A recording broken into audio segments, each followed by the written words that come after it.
naman tayo sa another episode ng ating vlogs, Badong Aratelis po.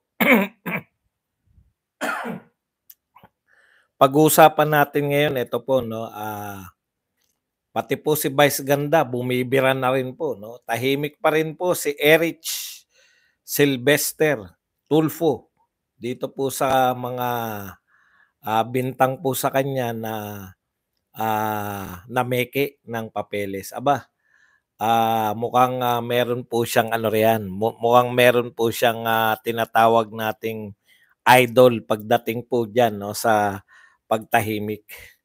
Okay. Pag-uusapan din po natin ito po yung tungkol po dito sa mga katwiran. Kasi napapahiya po tong mga BBM Fans Club na hindi po invited, no, si BBM. Ang dami pong kwento. Iisa-isahin po natin yan. Nakesyo daw si Duterte. Alam nyo, huwag kayong gumawa ng kwento sa mga BBM Fans Club. Marunong pong mag-google yung mga tao, no? Hindi lang po mga vlogger ni Duterte yung marunong po na mag-research. Lahat na po ng tao ngayon na nakakanood ng YouTube, nakakanood ng Facebook, marunong magbukas ng computer, marunong pong mag-google yan. Kaya mahirap pong mambola ngayon, mahirap pong mambudol, lalo na po kung facts ang pag-uusapan. Tandaan nyo niloloko, niloloko po tayo ng mga to. Harap-harapan nyo pong ginagago yung mga Pilipino. Panay mga tuloy-tuloy, no? Buhat po nung nagsimula itong si BBM na manungkulan, panay po pambubudol na. Pati ba naman yung imbitasyon, no? Pati ba naman yung imbitasyon? Mamaya po, kulang kayo. Naiinip kayo. Gurgurin. Okay, yan po mga pag-uusapan natin. Pero bago yan, kung bago ka pa lang dito sa ating channel, mag-subscribe ka na. Dahil ito lang ang tanging channel. Ito lang ang tanging channel na may kinikilingan, may pinapanigan, una sa balita, huli sa impormasyon, kaya ano pang iniintay nyo? Pindot na. Okay. Pag-usapan na po natin, no, para po manahimik na tong isang nagngangalang Barakuda. Ang pangalan niya Barakuda. Na nag-aabang ng matitira sa TikTok. Okay. Pag-usapan na po natin ito pong mga issues of the day. Unahin na po natin si Vice Ganda. Yan unahin na kita Ito po, hindi po political animal si Vice Ganda, no? Pero kahit naman po papaano, may talino po si Vice Ganda. Kung ikukumpara nyo lang kay Willie Rebillame, di hamak pong mas matalino si Vice Ganda. Sa tingin ko lang. Ayun sa tingin ko lang. Thank you very much muna kay E. Bautista na nagbigay sa atin ng 490 Hong Kong dollars. Okay. At dahil po may kaunting talino to si Vice Ganda, hindi niya na po natiis. Kasi kitang-kita naman po no. Vice Ganda na to komedyante, aktor, no. May nasabi pa rin po dito po sa may nasabi na rin po tungkol po dito sa polisiya ni Pangulong Marcos. Particular itong pamimigay ng mga ayuda. No? Sabi po ni Vice Ganda, hindi po sapat na binibigyan natin sila ng tupad at akap.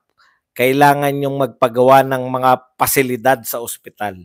Kasi alam nyo, hindi lang po sa mga mahihilig sa politika na expose tong ating gobyerno. Itong ating administrasyon. No? Lahat naman po siguro maiintindihan na yung pondo ng PhilHealth dapat po yung ginagamit para sa mga miyembro at para sa mga benepisyaryo ng mga miyembro, no? Pero lahat po ay nagulantang na pati po yung pera na ng PhilHealth, ito po actually halo-halo lang eh. Hindi lang po mapuntuhan ni Vice Ganda na yung pinupunto niya ay wag naman po nating dalhin lahat sa pamimigay ng ayuda, pati po pera ng PhilHealth. Napakasimple po. Mula po sa pangkaraniwang Pilipino, katulad ni Vice Ganda na walang ganong alam sa politika pero meron pong common sense. Di po ba? Hindi po sapat na mamigay lang na mamigay ng tupad at akap. Ano sabi niya? Dapat magpagawa kayo ng pasilidad sa ospital. Gamitin ninyo yung pera ng PhilHealth para po sa makatulong sa ospital. Oh, di ba? Rekto. Dinaig ka pa ng common sense ni Vice Ganda. No? Napakasimple lang. Instead, na kinuha ninyo yung pondo ng PhilHealth, dapat inutusan nyo na lang yung DOH na gamitin yung pera na yan kung talagang sobra. Questionable nga yung sobra eh. Di ba? Yung bilyon-bilyon na kinuha nyo sa PhilHealth, dapat pasilidad na lang ng ospital. Ayon kay Vice Ganda. Nakakita nyo po. Minsan kinakailangan lang natin common sense. Eh. Biruin nyo, kapos na kapos tayo sa mga pasilidad. Tanong nyo po, sa mga ospital ninyo, yung mga pangkaraniwang ospital, karamihan po sa probinsya. Probinsya na tawag natin.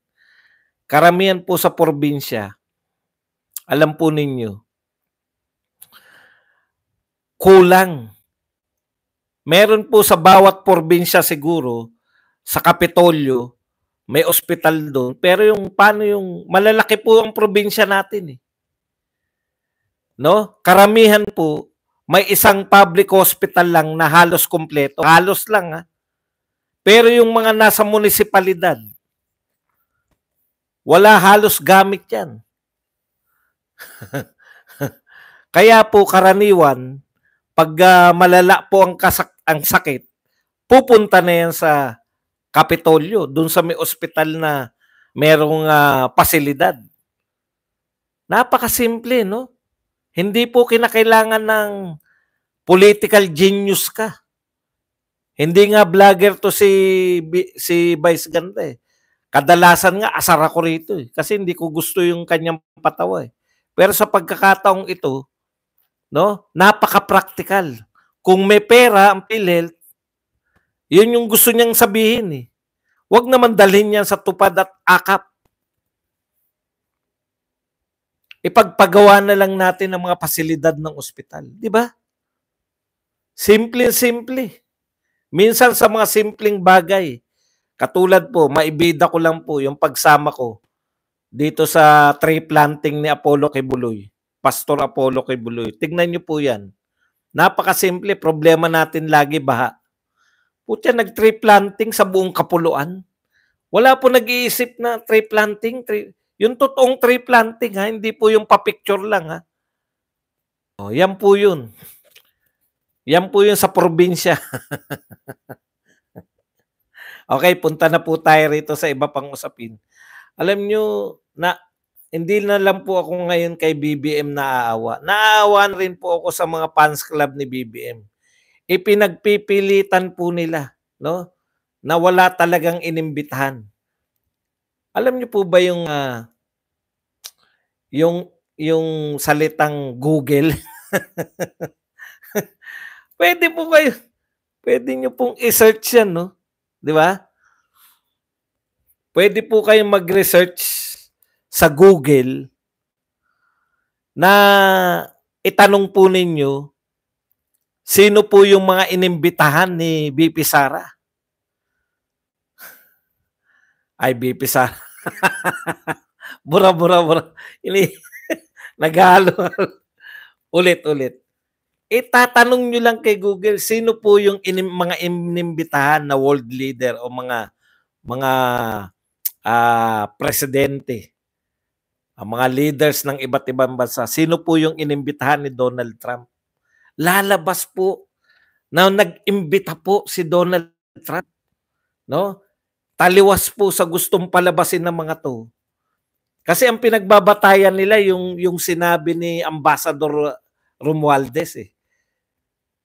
Na alam niyo yung sinasabi ko, Romualdez yan, eh.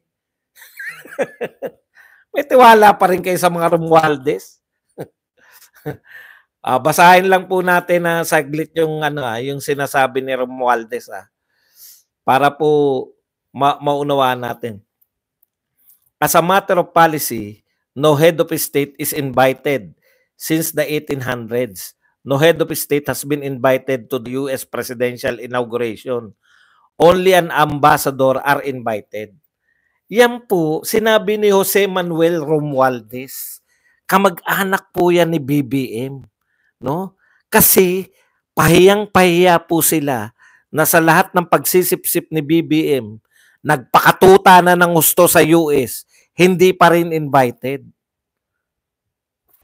Yan po ang katwiran. Wala naman daw iniimbitahan yung mga presidente sa inauguration since 1800s. Pag sinabi ba na Romualdez, maniniwala na lang tayo? Tagal na natin binabatikos yung Romualdez, eh. Tapos pag sinabi niya na hindi imbitado, walang imbitado, maniniwala tayo?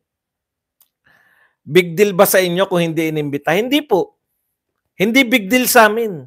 Ang big deal sa amin, yung harap-harapan ninyong pinagsisinungalingan yung mga Pilipino. Ang tanong ko sa iyo, Pat Sabilio, total nariyan ka na naman sa TikTok. Ang pinagtataka ko sa iyo, bakit hindi big deal sa iyo na pinagsisinungalingan yung mga Pilipino? Simple lang po yan, eh. Kung hindi invited, manahimik. Hindi yung nag-iingay pa kayo, hindi rin, wala namang inimbitahan, eh. Hindi po yan yung problema namin. Kung big deal ba yung imbitasyon? Of course. Big deal po yan kay BBM. Nagpapakatuta nga siya, eh. Alam nyo, wag na tayo magbulahan, no? Kung hindi big deal sa inyo yung magsinungaling sa mga Pilipino, sa amin big deal yan. Kung okay lang sa inyo na maya't maya tayong pinagsisinungalingan ng pamilyang ito, kahit maliliit na bagay, sa amin hindi po. Dahil kung nakakaya nyo magsinungaling sa mga Pilipino, harap-harapan, kayang-kaya nyo magsinungaling sa maliliit na bagay, hindi nga maliit na bagay yan, imbitasyon yan, eh. Thank you very much kay Lemon kung ano man yung pinadala mo. Yan. Team Bracelet. Yan. Thank you very much kay Lemon. Ano po ba ang totoo? Mag-search po kayo. Makikita niyo po rin Xi Jinping and other world leaders invited by Donald Trump in his inauguration. Inimbitahan po. Nag-iimbita po si President Trump. Kung yung ibang presidente po hindi nag-iimbita, nag-iimbita po. Malinaw na walang imbitasyon. Sasabihin nyo, maliit na bagay ito. Opo, sa amin maliit na bagay yan. Pero yung pagsisinungaling ninyo ng harap-harapan, ginagawa nyong bobo ang mga Pilipino, dun kami nagre-react. Ngayon sa'yo, Pat Sabilio, kaya ka hindi sumisikat bilang vlogger kasi okay lang sa'yo pinagsisinungalingan ka, eh. Kami hindi. Di ba?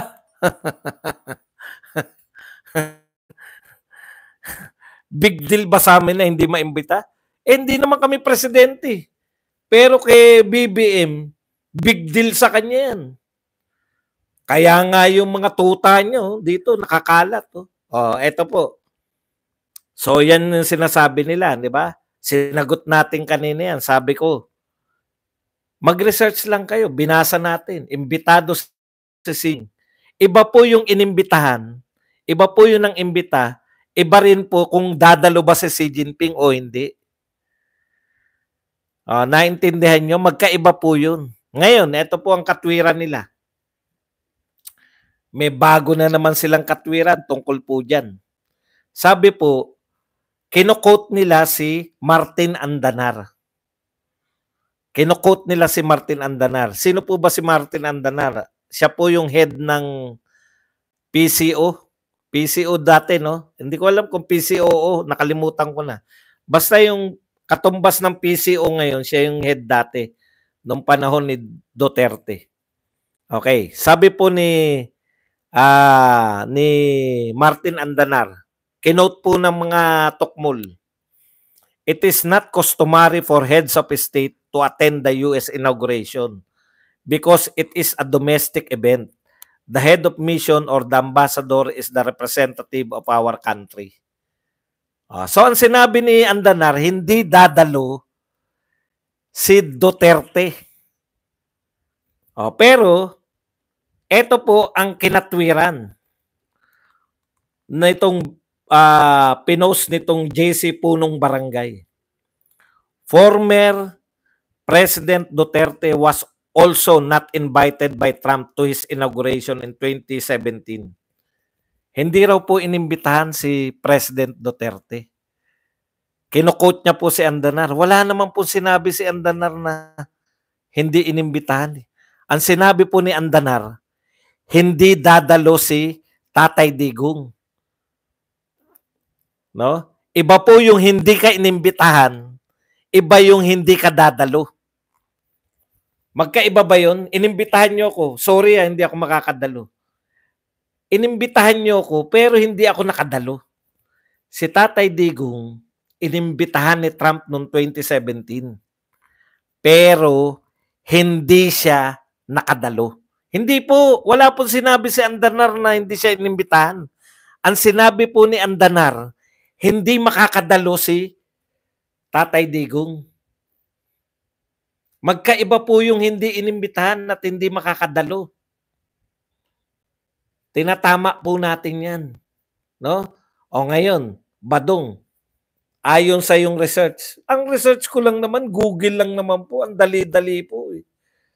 Hindi po natin, wala pong maling sinabi si Andanar. Tinatanong siya, dadalo ba si President Duterte? Hindi. Hindi naman tinanong inimbitahan ba? Kaya nga tinanong si Andanar eh. Kasi siya yung PCO eh. Kaya siya tinanong. Kaya po siya tinanong kasi imbitado siya. Ano po patunay na imbitado siya? Eto po. Ako na nag-research para sa inyo. NBC News. Siguro naman wala nang magdududa sa NBC. NBC News, dated April 30, 2017. Tandaan po nyo, nauna po naging presidente ng si Tatay Digong, 'di ba? Buwan. Kasi June na elect June nanumpa si Tatay Digong eh. Si Trump November pa siya mananalo, 'di ba? Sikat si Duterte sa kanyang war on drugs. Sikat si Duterte dahil minura niya si President Obama. Hindi na natin matatanggihan. Kaya inimbitahan siya ni Trump. Ito, Trump invites Philippine President Duterte to Washington White House. Ayan. Very cool. Ayan. Siya pa yung inimbitahan, ha? Okay. Number 2, summits. Mayroon pong imbitasyon sa kanya. Kay Marcos po, wala pong imbitasyon kay Marcos. Hindi po siya naimbitahan kahit kailan ni Donald Trump. Nagkakaunawaan tayo mga kapatid. So pareho po nanlilin lang niya mga yan. Panlilin lang po. Hindi po malaking usapin to. Ang malaking usapin po, wag nyo pong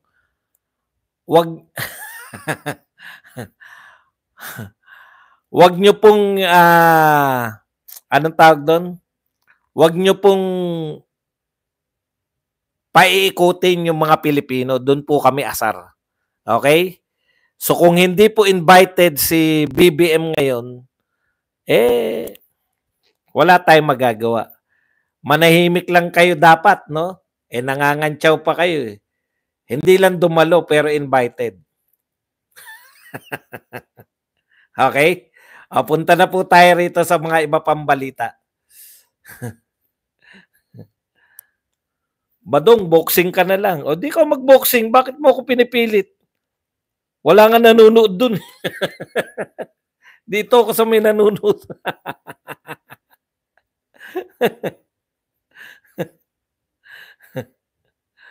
Punta na po tayo rito sa mga iba pang balita. Yan. Ito po si Erich Sylvester Tulfo. Okay. Si Erich Sylvester Tulfo, hanggang ngayon po, Dehin Bokeke pa rin. No, tungkol po diyan sa hindi pa rin po na kumikibo si Erich Sylvester Tulfo tungkol po sa paratang sa kanya. Ilang araw na po. Kailan pa ba yan? 1 linggo na yata yan. Alam niyo po, may pattern yan eh. Yan po yung ginawa ni BBM, di ba? Kinakantsawan natin dyan si BBM eh.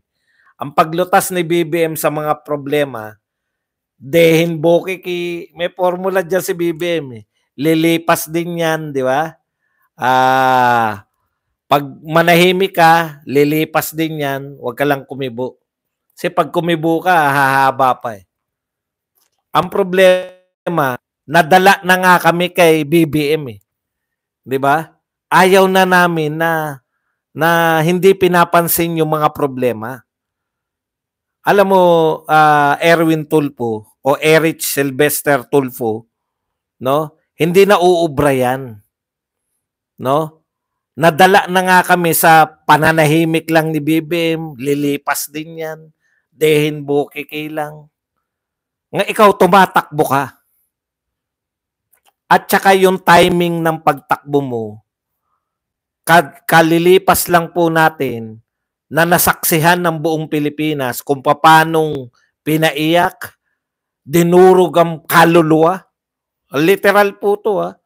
Dinurog po ang pagkatao nito ni Alice Go sa bintang na siya ay nagpapanggap na Pilipino na meke ng papeles. Kung iisipin, mula na rin po sa testimonya nito nila ni Gatchalian mismo, dito na talaga nag-aral yan, no? Yung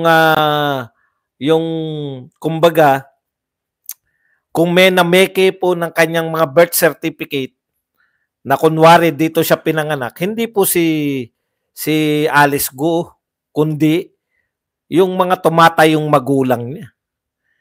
Pero ganun pa man, dahil po dun sa bintang na siya ay Chinese citizen at hindi tunay na Pilipino, no? Talagang durog-durog po ang pagkatao nito ni Alice Go. Totoo yan. Kaya hindi po pwede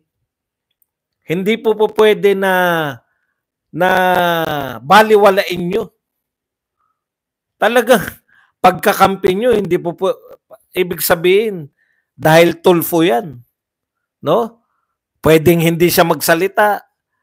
Total, mananalo naman siya. Ganon.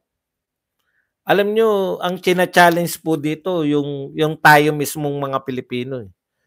Kasi tatawanan talaga tayo eh. Pagtatawanan talaga tayo ng mga Tulfo pag nanalo si Erwin. Bakit? Putya tol, kahit siguro mag-uusap-usap pa yung mga yan. Kung tatlo na sila magiging Tulfo sa Senado. Di ba? Nakinikinita ko na kung mag-uusap sila in private, no? Ano pag-uusapan nila? Okay, tamo naman tol, ha? Ganyan lang. No? Manahimik lang kayo. Pag may issue sa inyo, manahimik lang kayo. Makakalimutan din ng mga Pilipino yan. Popular tayo. Wala, tapos kakampi tayo ng mga Marcos. Kakampi tayo ni, ikaw pa, Erwin, julalay ka ni Martin Romualdez. Alam niyo po, nakakaawa talaga tayong mga Pilipino. Pinaiikot, no? Sinasabihan ng kung ano-ano, no? Dahil lang dito sa mga tao na to. Kayang-kaya nila tayo. Kayang-kaya po ng mga politiko tayong paikutin. Biruin niyo yan. Napakalaki pong issue niyan. Una po, siya ba ay US citizen pa hanggang ngayon o hindi na? Yung nanloko ka ng isang malaking bansa katulad ng US. Ha? Kung yan man ay totoo kasi ayaw magpaliwanag eh. Tumatakbo pa lang yan ha. Imaginein po ninyo kung maging senador yan. Ano pa ang power natin laban dyan?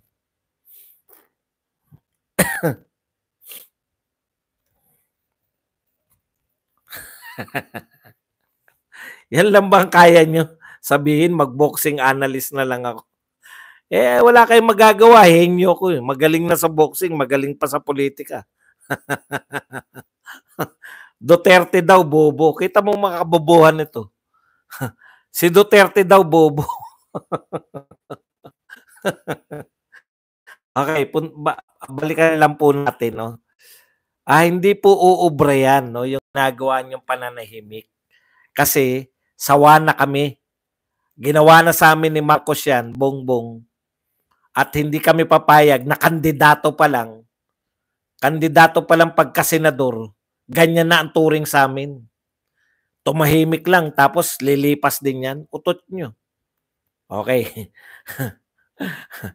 Punta po tayo rito sa isa pang ano. Alam nyo, ito yan, hindi po totoo yan yung sinasabi nila na okay na tayo yan. Punta na tayo rito sa iba pa. Dito po, may panlilin lang na naman dito sa mga education. Ako lang po rito sa post ni Pokis. Yan, si Romeo Pokis. Dati pong general to, no? Former general.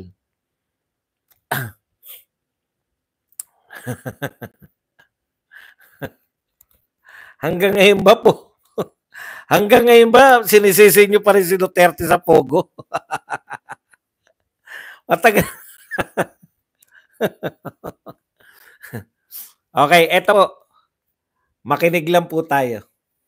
Para lang masabi na hindi lumabag sa batas, isinama ang budget ng Philippine Military Academy, Philippine National Police Academy, at iba pa sa budget ng education. Kaya mas mataas na ang budget ng education kaysa DPWH. Sabi ng ating mambabatas na namumuno sa gobyerno, ang sabi daw ng batas ay education sector at hindi DepEd ang dapat merong pinakamataas na budget. Okay, sige. Pero sa tinagal-tagal ng panahon sa ating budgeting system, ang tinatawag na education sector natin ay DepEd, CHED, SUC at TESDA lamang. Palusot na nga, sablay pa. Okay. Sige, umiyak ka muna dyan. Alam mo yung naghanap ng boxing sa political topic, hindi ka bagay dito. Kawawa ka naman. Sabihan nyo nga sila na nasa politika tayo ngayon. Nang-aaway sa akin dahil sa boxing eh. Awayin mo ko sa politika. Okay? Magaling ka pala sa boxing, mag-boxing vlog ka. Kawawa ka naman. Hindi na po ako nagbo-boxing vlog. Kawawa ka naman. Opo, magaling po ako. Pero kawawa ka naman. Galit na galit ka ba pag sinabi kong magaling ako? Ito po patunay Teka lang pasensya na kayo mga taga-YouTube. May tanga lang dito eh. Ito po patunay. Ayan. Ito po patunay na magaling akong boxing vlogger. Meron po akong ganito.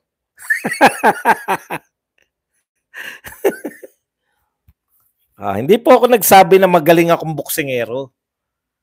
Iba po yung vlogger sa boksingero. May katunayan na ako. Ikaw ba, marunong ka ba sa boxing, mag-vlog? O pag may ganito ka na rin, tsaka ka bumalik sa akin, sabihin mo, magaling din ako. Dalawa na tayong magaling. Alam niyo po yung pagiging magaling. Hindi po yan ano tawag doon? Wala pong monopolyo yung pagiging magaling. Pwede niyo rin patunayan na magaling kayo sa larangan ng pagbablog. 'Di ba? Vlogger lang naman po ako. Hindi ko po kailanman sinabing boksingero ko. Okay na ba 'yon? Okay. Pwede na akong tumuloy sa politika? Ha? Napatunayan ko na eh. Meron ako nito. Pag wala ka pa nito, hindi ka pa magaling. Ha? Okay na tayo. Pag meron ka na nito, dalawa na tayong magaling. Nakakatawa talaga itong mga to. Wag po, pwede pong maging maraming magaling. Hindi po pwedeng pag magaling kayo, hindi na ako pwedeng maging magaling. May patunay na nga ako. Di ba? Bilyar, wala ako alam dyan.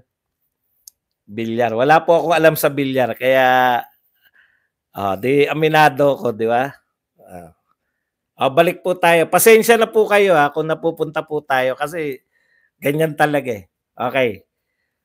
Ang sabi po ni former retired general pala, Romeo Pocis, panlilin lang na naman po ang ginawa nila. No? Kasi sa Constitution po, nakalagay po, dapat the highest budgetary priority sa Constitution, dapat education. No? Ngayon, nakita po natin lahat, ilang araw din natin tinalakayan, bakit mas mataas yung DPWH kaysa sa education. Ngayon, ang paliwanag dyan, hindi lang natin, kinukot natin to si Bigman Drilon, kasi pork barrel yan. Diyan matatagpuan yung pork barrel sa DPWH. Kaya ito, naman po papayag si E.S. Bersamin. Yan lang po yung pinag-aralan nila no? Yung pinag-aralan nila no?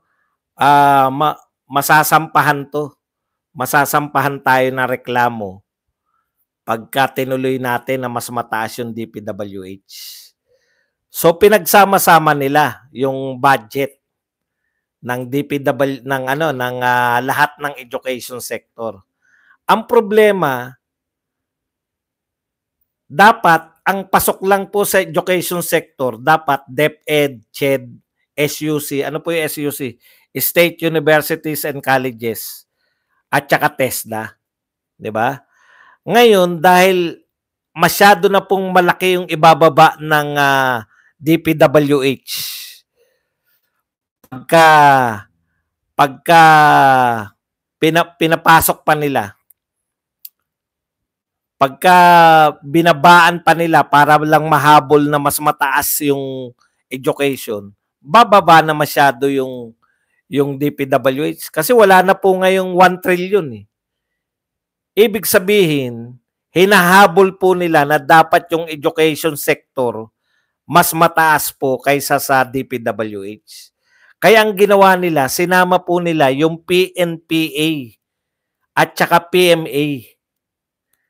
Kaya ito po nakakatawa no? Lahat po gagawin para lang mambudol nitong administrasyon na to.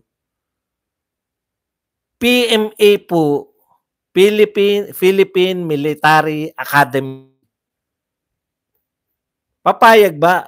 Ito ang pamimiloso po ni General Romeo Pocis eh. Ibig nyo sabihin, hindi na po under ng military yung PMA dahil yung budget niya ipapasok nyo na under na ng education.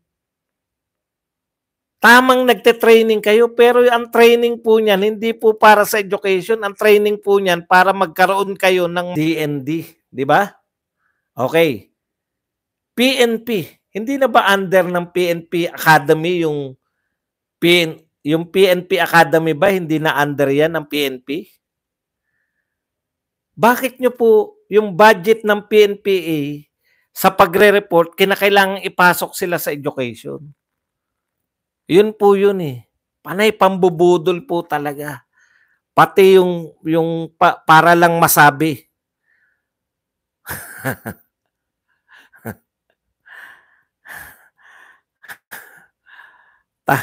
General na nga to nagsasabi, mas marunong pa kayo. Yan po ang problema eh. Ito nagsasabi na to, ito. Sino to? Ian, ikaw ba ay military ka? Matanong kita, military ka ba? Kasi ito si General Pocis, military to eh. Exclusive po yung PMA. Kaya ka nagtayo ng PMA para mag-produce ka ng mga opisyal ng militar. Hindi po siya sa education system. Marunong ka pa sa general eh. Sinabi, general na nga to eh.